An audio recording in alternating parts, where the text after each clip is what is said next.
Doktor, saya ada masalah kulit macam ni. Kulit nampak merah, bersisik. Masalah apa ni?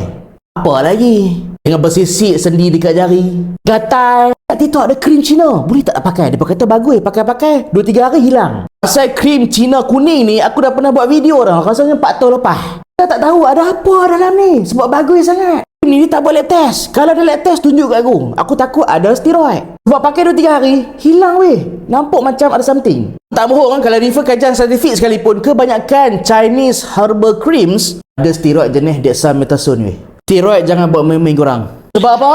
Sebab ada seorang kawan kita ni, nama dia Abang Danish. Dia hilang penglihatan disebabkan oleh pakai ubat steroid lama, bertahun-tahun. Abang ni buta weh. Aku dah pernah buat video dah pasal dia.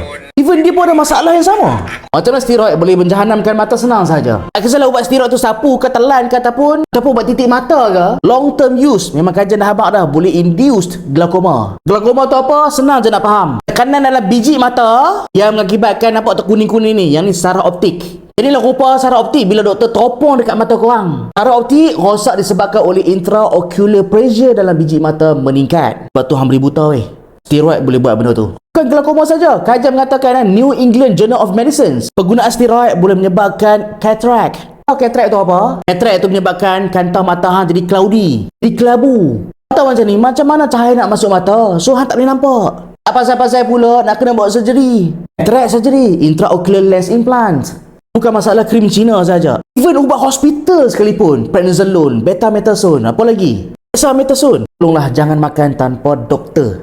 Kata-kata beli underground. Tu jangan. Hampa dah masalah kulit. Ni manyam gatal Aku ada perasan satu lotion ataupun krim brand Jolly Care. Brand ni ramai suruh aku tengok sebab ada herba, takut ada steroid. Bila aku check NPRA, dia berdaftar dengan KKM. Ada steroid ke tak? Dia siap buat steroid screening test, tengok prednisolone non-detected, flumetazone non-detected, dexamethasone, hydrocot, betamethasone, semua non-detected. Dan produk zero paraben. Dan produk bersih, no microbial contamination. Dekat tangan aku ni ada 2 SKU, satu lotion, satu krim. Packaging dia agak simple. Jolly Care ni ada 10 bahan premium.